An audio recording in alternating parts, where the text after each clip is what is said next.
All right. Today we are going to be making not the most healthy dinner option at all, but one of our family favorites. We're going to be making SOS, and that is a slang term for Shoo Shoo on shingles. This is a family show, so we're not going to say the other word. But it was actually something that soldiers used to describe a meal that they used to eat in World War II, right, Tyler? Mm-hmm. So what it was a piece of toast with chipped beef, creamed chipped beef on top of it. But I've never had chipped beef, and I don't know if anybody in the family has ever had chipped beef, but we make our own version of it, actually using ground beef, and we use white gravy. So gravy can be kind of finicky to work with and make, but my mom taught me how to make it. Took me a long time to figure it out without making it kind of chunky or too thick or not cooking the flour enough. So or too thin. Yeah. So my gravy turns out pretty consistent these days. So what we're going to start with is this large package of, this is actually ground chuck, so it's 80% lean. I got my pan preheating in the back. We're going to just saute that up. Now, a lot of people that make SOS this way actually just they patty these out and make like little hamburger patties out of it. If you're from the South, this is what we call hamburger meat. That's it. We refer to it as ground beef or hamburger meat. So, but I like to scramble this kind of like you would if you were making like ground beef tacos or I don't know what else, like chili or whatever. You just kind of break it up and leave it really fine. I like that to spread on the toast better because it's easier to eat, I think. And then we're using this, to me, this is the only kind of white bread that you use when you make SOS or if you eat a tomato sandwich. I don't think it goes on anything else. So what we're going to do is we're going to start by browning off the ground beef. I'm going to season it with just some regular salt and onion powder and garlic powder. I like to season the ground beef because it just adds another layer of flavor to the dish because it's not really that much. Got some green beans going in the back. That's just something extra that I kind of wanted to have with this. So, we're going to get the ground beef started browning, and then we'll be right back with you. Alright, so we've got the ground beef in the pan preheated. I turned it down a little bit. I don't want the ground beef to be tough. I started breaking it up, and I don't have a salt shaker, so I usually just kind of sprinkle the salt, apparently not just on the ground beef, but on the cooktop as well. You just kind of sprinkle it like you were going to eat it, like you were seasoning something that you're about to put in your mouth. And then I just go in with garlic powder. That's the thing about cooking is you can use whatever seasoning you like. I don't know how Italian seasoning would be. I don't know if that would be delicious on this or kind of weird with gravy, but to each his own. So I'm just going to mix this up and break it up as it starts to cook because we want it to go through. We want the seasoning to go throughout the ground beef, ground chuck. I refer to everything as ground beef. So that's what we're doing, just cooking this up. And then once this is browned, we're going to put it in a bowl with some paper towels just to drain most of the grease off of it. I don't like greasy hamburger meat. And we get this from a local store that has like probably the best meat that you can buy, like as far as beef and stuff, without harvesting your own cow.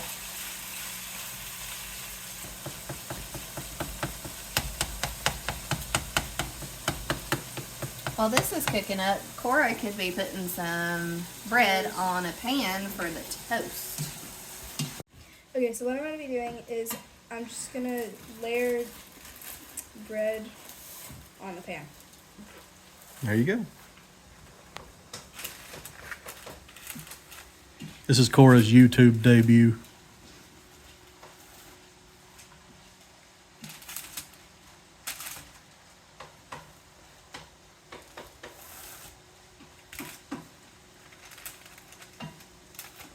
See if you can slide them up on the sides and maybe fit a row in the middle there, bud. You know what I'm saying?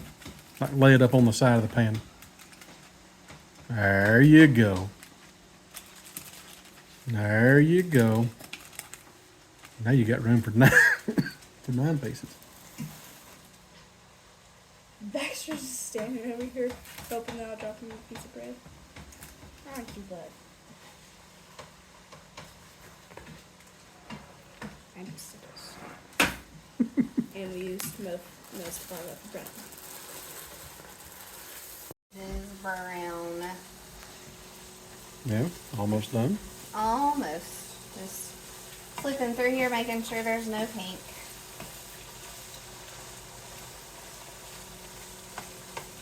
Smells great. I'm excited. If we had smell-o-vision, y'all would be hungry. I've not had this in a very long time. So. I haven't had it since you cooked it. Since I cooked it last. Yeah. Alright. Well, I guess I could put this right here. The paper towel is not going down. I already tried like 10 times. Well, it will when you get the ground beef on.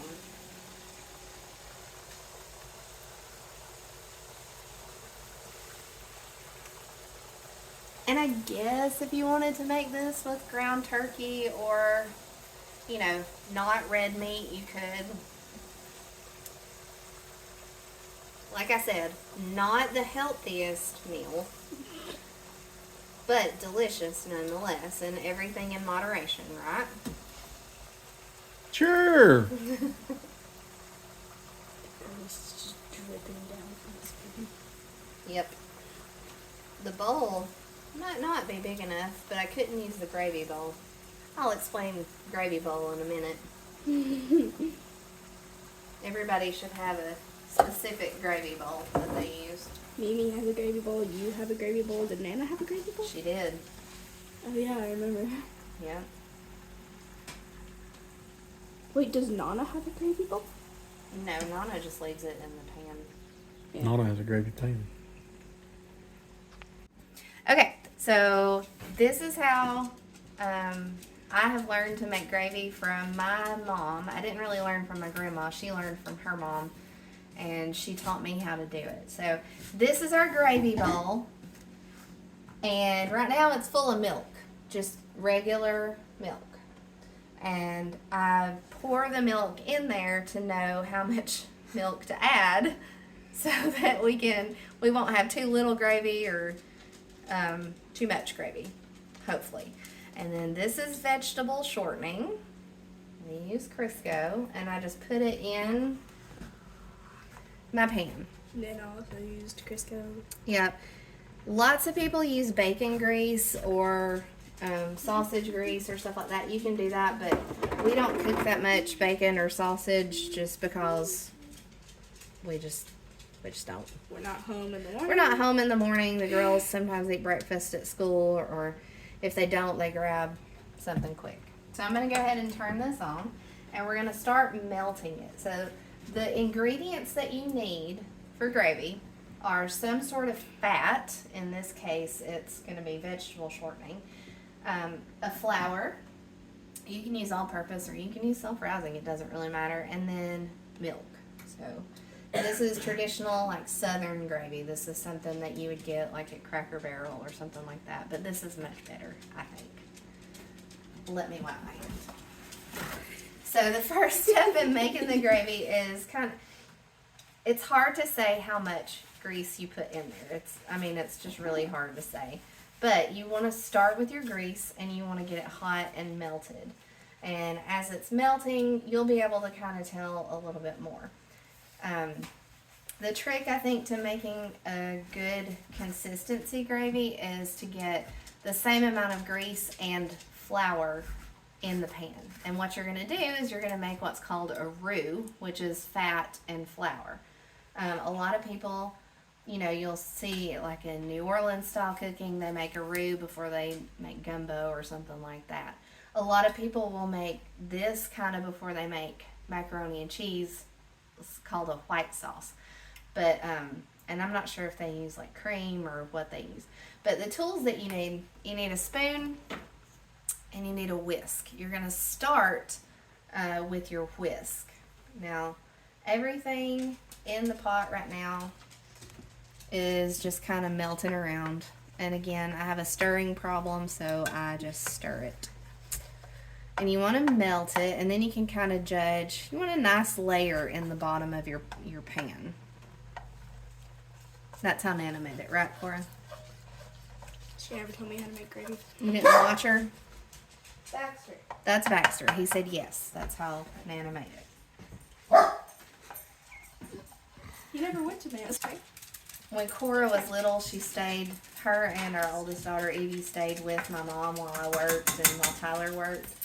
And they would eat breakfast with my parents and everything. And my mom made gravy almost every morning because that's what my dad wanted. And so Cora would have just gravy.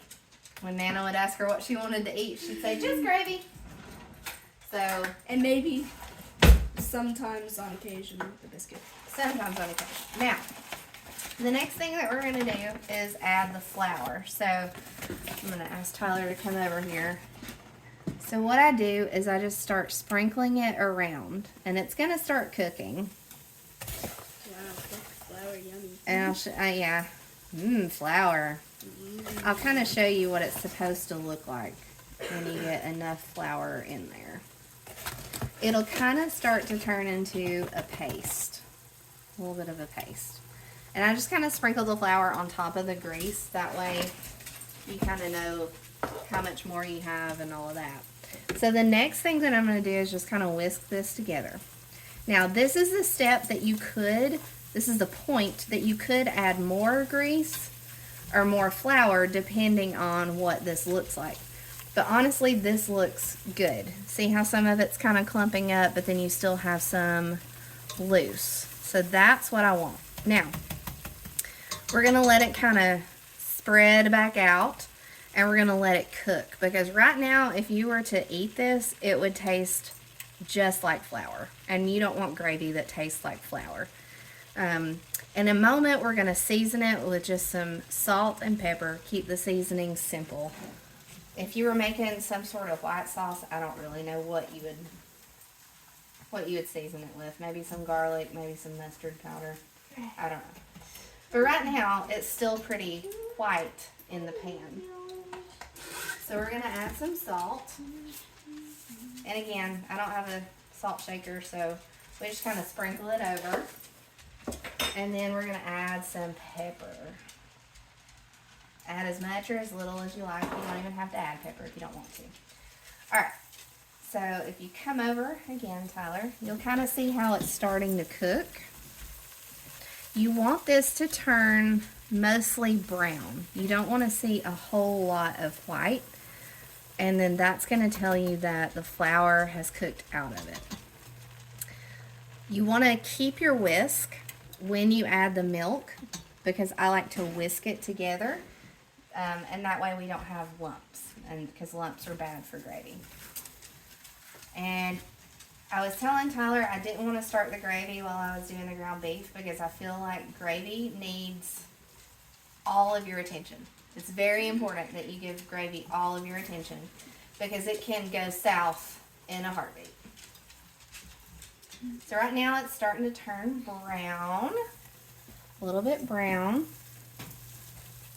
You keep cooking it until it's a little more brown. Now you see it's kind of clumping up. That's okay. That's going to thicken your milk to turn into Southern style gravy. So this is where it could go south, because if you don't watch out, you could burn this, and then there's nothing worse than burnt gravy. Now I'm going to take pretty sure that's brown enough. We're going to take our milk. It's going to sizzle. And as you pour it in, sorry Freckles, as you pour it in, go ahead and keep whisking. You want to get up all those gravy bits from the bottom. Yes, I spilled some. I measured out extra on purpose. That's okay. I just said making your pancake. So the dog's scratching at my foot for some reason. We're just whisking this, and right now it looks very liquidy. It looks crazy liquidy. But all of that, I smell the milk that's... There's another paper towel, buddy.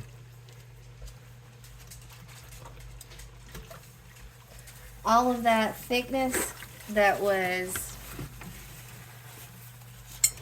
cooking in the bottom of the pan that we turned all nice and brown, that is going to thicken up our gravy. So I think we've got this stirred pretty well to where there won't be any lumps. This is the part where you're pouring in the milk. You whisk while you're pouring because you don't want those nasty lumps, because once you get lumps in gravy, you can't get them out. It's just, you're just going to have lumpy gravy. It might not taste bad, but no one in my family likes lumpy gravy. So now we're going to just let it kind of do its thing for just a minute, and we can switch to our spoon. There's still a little bit of Crisco, unmelted Crisco on that, so I'm just going to wipe it. Now, see it's starting to boil a little bit, starting to thicken. Keep stirring every now and then, otherwise it'll get yucky on the bottom. Yep, starting to turn brown. This is not the only way to make gravy. I'm just going to say that. Lots of people have their ways that they make it, and lots of people have like recipes from grandmothers and great grandmothers and everything like that. Gravy, I believe, is tricky to make for some people. It was for me when I first started making it. But this is what our family likes. So your family, if you want to try this, it might be something that your family would like. You definitely want it to come to a boil. I know because it's not just straight milk, it's not going to like scorch the milk or anything like that. So when it comes to a boil, it's going to start to really thicken, and then you're going to see when we pour it back into our gravy bowl that we had the milk in, you're going to see a nice, thick, creamy country style gravy. It'll be performing an optimal performance. Performing an optimal performance. If you think that Tyler and I should make sweatshirts or shirts with performing an optimal performance on them, drop a comment. We'd really like to know if anybody would be interested. I think it would be absolutely great and hilarious. We can even shorten it to pop. Oh yeah. Now you can see it. It's thick. Not too thick. So before it gets too thick, you want to remove this. Ouch. Woo! Woo! That's hot. Remove this from the heat.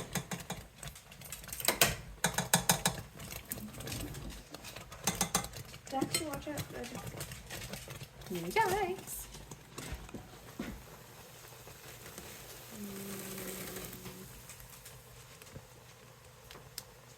And that is what I believe Southern style gravy should look like.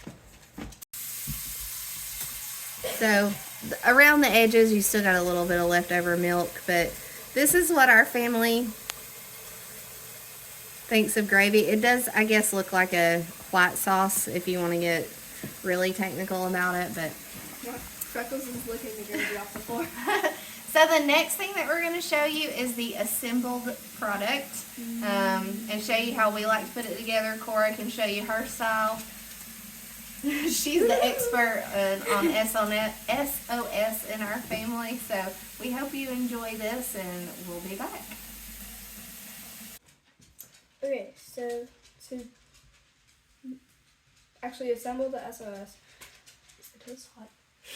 It shouldn't be too bad. Okay. First, you get 1 or 2 pieces of toast. I'm only gonna get 1 since I ate at Minnie's. So, and then you get however many scoops of ground beef that you want. Fell off the toast. Mama, can you help me with the ground beef? Sure. How much more you want? 1 or 2 scoops. I'll just tell you when. All right. It's okay if it falls off. All right. So we're just kind of like, I don't know. Do some people call this a loose meat Like an open face, kind of. There we go. How about good. that? All right, and then Gravy. you want to put your gravy on there. Oh, well, we have to do the gravy first, though. You have to stir it. Yeah, we need to stir it. It gets like a Skin. skin on the top. That sounds not very appetizing, but Gravy. one time in my life. Yeah, Alright. but that one time is the time that we could tease you about. And then you top it with gravy. That's good. All right.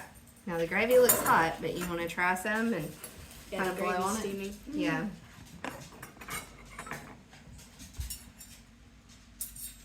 I just looked There. Now blow on it, definitely.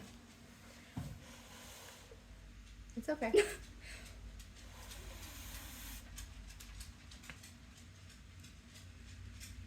Good? 2 thumbs up? Gravy like Nana's gravy? Oh yeah. Alright. Thank you guys for watching. If you watched, I hope you watch our other videos. We have some farming videos. We have some more cooking videos. We need to get the spinach dip video posted. We haven't done that yet. Still. We all came down with some sort of sickness, so we were kind of down and out for a while, and then we sold chickens, and that also kind of took up some time. So, but we're back now, and we hope you enjoyed watching this.